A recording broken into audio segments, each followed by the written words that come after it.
Hello, hello, hello. Alrighty. Well, that was a long, short day. We did training sesh with a run. I didn't get any filming of running. Oh my god. Cancelled. Silly Rams. They like to jump in on things all the time. But yeah, they did a run today. It was just a base run, 37 minutes at 5:55 K pace with tolerance of about 15-20 seconds either side. This is just on a program that I'm following at the moment with a run that I'm going to do at the end of the year, like October, November. I'm just going to go for a trot. No exact competition or anything that I'm signed up for that, but just a bit of a self target. I'm going to try to go for something below a sub 130. Target, realistically, I'd love to go for like a 120. This is going to be like a massive endeavor for me. It's been many years since I have run at that pace. And especially now with the way life is, with 4 kiddos and all that, it's certainly a bit of a lofty goal, getting back into training whilst also retaining my strength training that I'm doing for CrossFit High Rock stuff and all the other stupid things I love to do and be able to get away with moving when I'm fuffing about at the house and all that. So yeah, goals to not really lose too much weight in the process, maybe lean up, but not drop a significant amount of weight with that.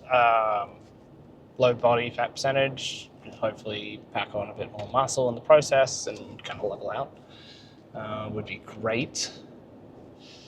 But yeah, no, it was a good run up to I think it's like 25 Ks this week, so it's a good start back into some consistency in my running. That was only 4 runs this week. Realistically, the target is to run 5 to 6 times a week with a day off running. So we're going to see how this all goes. And then obviously I did my CrossFit stuff, CrossFit High Rock stuff. I'm just going to call it my gym training. So that was day 3 for this week. At the moment I'm doing 3, maybe a 4th gym day. Just trying to get consistency first before we go too headstrong into that, just because it's a little more time consuming, but also space specifics that I need for those trainings. So it's like I need ski machines, bike machines, rowing machines, assault bike machines, things like that, wall balls, etc. So I need all the fun gadgets for all those, and a little more space than what my shed gym can offer me, particularly for like any sort of Olympic lifting or dumbbell work. I don't even have dumbbells at the shed. I've just got a barbell with a bunch of plates and some cable attachments for the rig, so I can do some basic cable stuff with it, which is great. Gives me a decent amount of variety, and I've got some bands as well. So yeah, we're really starting to get back into things. So the target is over the next few weeks here is to keep it going, not do that whole ex-athlete thing that so many of us are great at when we were once, whether that was in high school, university, college, or otherwise. When we retire and it's like we don't have anything we're consistently working towards, we lose that habit of being able to really stick with it, because the loss of that performance we had is just so much that it kind of sucks. Getting back into it's just not fun, and also, you know, you lose that motivation where at times when you were in your normal training in the past, or at least I, you know, training even when I had no motivation, it was just something I did anyway, so I didn't need motivation to do it. I showed up anyway. Motivation more came in the form of my effort at training, whereas now my motivation, or lack of, is doing it, not so much my effort. My effort certainly, I think, can get better. I think once I've got that consistency again, my effort in training will increase. Certainly concerned about overcooking it and not finishing sessions, because I feel like I'm so far behind that what I need to do in those sessions, and like if I push it, like I will implode. And I think it's also the difference in the training I've done in the past and what I'm doing now, where track and field wasn't really a matter of can I finish it, because everything was at such a high effort or threshold that to a certain degree it was kind of expected that things would implode. Whereas like in the weight room and all that, you're not meant to fail unless it's for a very specific outcome, which for what I'm doing, it's not meant to happen. So finding that kind of like, all right, like how hard can I push it to am I going too hard line feels like it's a very big line, and I'm not really sure where it is exactly, where the wrong side of that line is. So we're getting there. We'll get into it. We're going to keep at it. I'm going to use this as a bit of a way to also keep me on track. So not just for all the other projects, which we've got a couple coming up. We'll be seeing if a few things move for the old business, like the trailer, and if not, then we'll be having some fun with getting rid of the trailer. And that'll be an interesting endeavor if that comes to it. So, yeah, we'll see how it all unfolds. Yeah, we're just bumming on back to the house now. West Van was chockers, absolutely nuts. I think people are riding on a high after, the World Cup kicking off. And if you're an Aussie, obviously we're riding highs after a spectacular victory last night against Turkey. Wasn't, the fireworks everyone loves to see, but we held our defense really solid, and we had a couple of great counterattacks that put the points on the board for us in the goal, and that was all we needed at the end of the day. Turkey, I'll give it to them. They had a lot of possession and they moved the ball around well, but to Australia's credit, our defence, it really looked solid. They had a few shots which, had me nervous at times, but thrilled the lads from the Socceroos held it together. It's a great start to the campaign. 2 more matches in the group rounds, and we will see how it all pans out. We got the US next down in Seattle. I think that's what are we now? I think it's next Saturday or Friday, and then after that it's Paraguay, Uruguay, whoever it is. Not 100% sure which one it is, but we're up against them for our third match. They lost to the US, so currently the next match is super important against the States, not just because it's a great rivalry to have, where there's been a lot of criticism of Australia as like the easy team to beat. And I'll be honest, like as an Aussie, we love that. Gives us some great, little bit of a buzz to try and prove people wrong. We love coming from the underdog position in that aspect. So we'll see if we can, cause some havoc with a win or a draw. Be great for the group staging if we could do that, and especially if then we could have a good performance against Uruguay. That would be absolutely stellar. If we can have at least 2 wins and a draw or something like that, pretty much a shoe-in to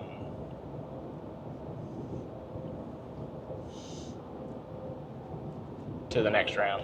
So, at least second or first place. So yeah, we'll see how it's going to go. And then obviously, shout out to the New Yorkers out here. Your team, the Knicks, had a cracker of a match. The last 2 matches, my God.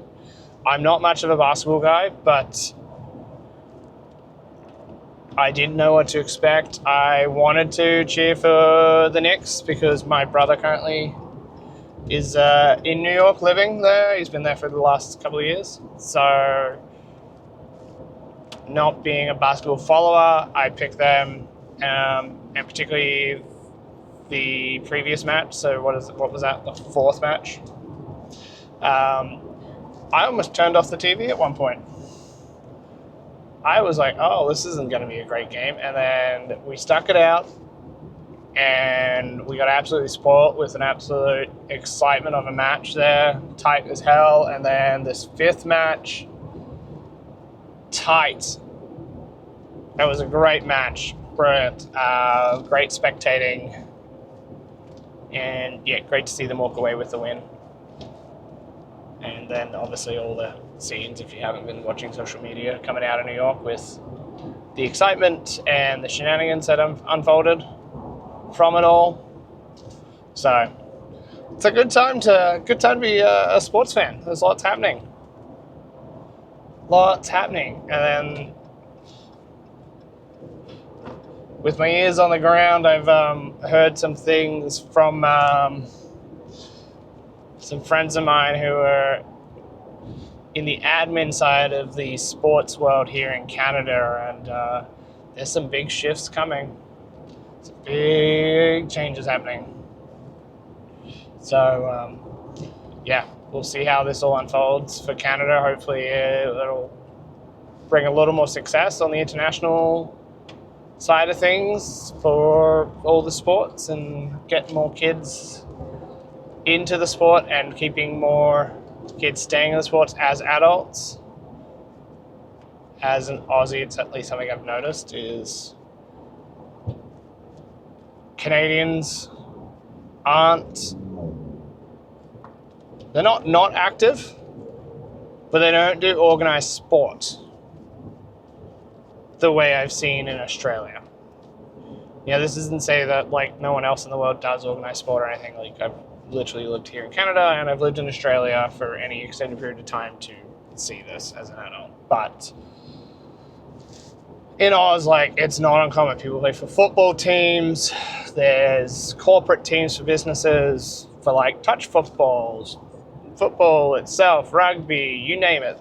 There's organised sport all the way for adults, and it's really easy, and it's at times of the day that as an adult I would say acceptable, whereas I've heard some scary things here if you want to as an adult play organised sport with some of the times, like particularly hockey. I've heard of adults playing at like 10 o'clock at night or 11 o'clock at night, which is absolutely bonkers. Like I get it, kids and whatnot, but yeah, maybe if you have to push adults that late, maybe the issue isn't with the facility, but the lack of facilities, maybe? You know? Ironically, here in Vancouver, when I moved over, I tried to keep up my athletics, and in my search here, there's like no athletics tracks in Vancouver. There's like maybe 3 or 4, and some of them you can't get access to at all, or very rarely. And then there are also weird specs, like this one called Fan Burnett in North Vancouver. If you've ever been to it, you'll know what I mean.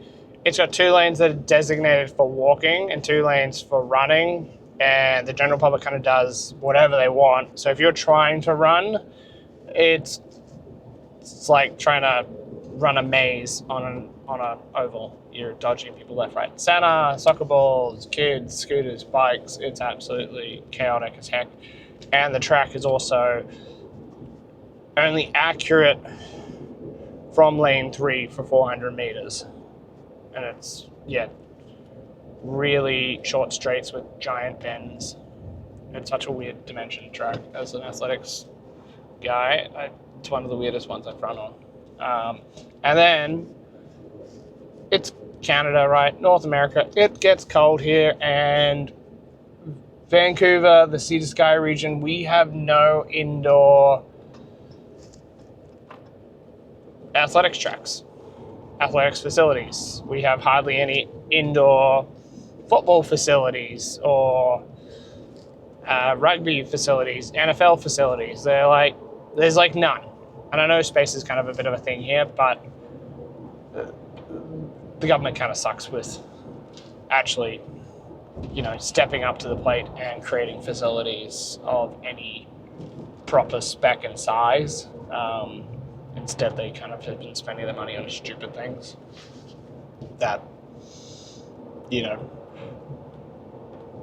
boost up housing and whatnot, but then all of a sudden there's no facilities or infrastructure for everyone who lives there. So everything kind of sucks when you live there, which makes everything more expensive because you have to travel further, or you have to pay to go to other gyms, or you have to pay more for rents or buying a place because buildings have to put in all these extra facilities because there's none in the area for you to go to. So it's certainly a wild environment here. Kind of disappointing in that aspect, where you would think with Canada being such a active country, particularly BC, a very active region, that BC itself and the local councils would put more effort into providing enough sporting facilities and developmental facilities to support not just grassroots, but grassroots for adults, and developing professional squads, and then, facilities for professional teams to call the province home. Because if you pay attention, a lot of our pro athletes, unless they're winter sports, typically leave the province, as it's just, there's no point, there's no real support here for you. The CSI, which is Canadian Sporting Institute, they've got a couple facilities in and about the area. They've got one on the island, which is great if you live on the island. Kind of pointless if you don't. And then they've got, obviously, the winter one up in Whistler. Once again, you have to be a winter athlete, and even then, they're kind of picky. And then if you are in Vancouver, or the greater Vancouver area there, and you're one of their up-and-coming athletes, the only support you get facility-wise is their testing lab. I don't know about you, but that kind of sounds great, but... So, says Dad, it's it's certainly something that weighs on me when my wife and I talk about where do we want to, raise the kids up. It's always a bit of a challenge to kind of go, well, like, do we do it here or do we move back across the ocean to Australia where that stuff is well supported for up-and-coming athletes? To try a bunch of sports, but also to train in whatever sport they're doing with ease, and to have that backing from experts who can help them stay injury-free, get better at their sports, and identify the pathways through. But also, as I've noticed, there's two very distinct things that are different here, and from my work with the Cove, I got to interact with a lot of junior athletes who were in high school or early college, and I got to learn a lot about the pathways here, which have been quite intriguing, where realistically, if you want to go pro in a lot of sports here, like basketball, hockey, NFL, soccer, all those sort of things, like, you have to do it from such a young age. Like, if you're, not being, in effect, scouted before you finish high school, you're, in effect, washed up. Incredibly challenging, and the pathway is very murky to try get yourself into the professional leagues for any of those sports. Whereas I've noticed in Australia, if you don't make it in high school, it's certainly not the end of the world. I've seen lots of people make it professionally in sports well and truly out of university / college. They didn't even pick up the sport until afterwards. And just due to the organized sport pathways, they were able to kind of work their way through and up into professional leagues, which, obviously still got to be good enough, but at least if you got injured in high school, it's not the end of the world. It just means you're not going to get there as early as the others, which, I don't know, as somebody who works with kids and their physical health, part of our job is we also have to help with the mental side of things, but the sheer amount of stress that these kids go under is just absolutely bonkers.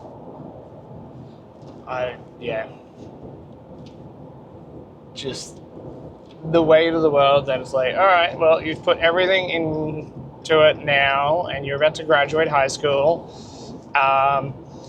If you get into a bad high school for the sport, or you don't get picked for any sport in a certain division, like, that's kind of your career for that sport done. Or if you don't make it into a certain tier of hockey at a certain age, you're done. Things like that, which just, imagine they're 16 and you're telling them that their sporting career is done. So, it just baffles me, the sporting system over here. But I guess it really makes you have to excel early, but, it also at what cost? How many kids who, if we had a better system, could we see become legends in the sport later on, who may have otherwise been plagued with development issues or injuries? It's like one of the kids I'm working with could be an incredible NFL athlete. Incredible build, O-line, but the support hasn't been there. I'm doing my utmost now that I've kind of become involved with the kid and his training to fix a lot of these gaps in it, but it's just no one's picked them up, which until now it makes no sense because this kid's been part of development squads and whatnot. But they do all this testing and they go, well, you're not testing well. Okay, great. Why is it? Can we identify like what's holding this kid back? Like, is it mobility? Is it strength? What is it that he has to improve for him to unlock that capacity that we can see that just isn't able to present itself in the inherent tests of NFL combines, which is like the 40-yard dash, vertical jump, broad jump. Yeah, pretty straightforward things, but if you've got certain mechanical components failing, the raw physical prowess that you can see with certain tests is unable to come through. Like, you're just not going to see them. So this kid, like his leg press, his closed change movements he's incredibly strong, able to demonstrate a high level of strength with them. However, you take it into an open chain movement and we come across mobility, stability, and strength deficits. So it just blows my mind that it's taken until I've popped into the scene to do some of this basic investigative work for this kid that we've now figured out, well, this is what's the issue. So it's a very interesting sporting environment. Bit of a tangent coming from my own training. My gosh, where have we gone? So anyway, that's today. That's me, my rant. Hope you enjoy it. Tell me what you think. Tell me if we should chat more about these things going forward. But also, I'm going to get some more snippets of training and some of the wacky things we get up to as we get up to it. I think it's still going to be a little bit of a quiet period here for me, as there's a lot of the background things that are out of my hands. And I can't really, there's not much to show right now. It's almost like a vacation for me without being on holidays. So, stay tuned. Talk to you then.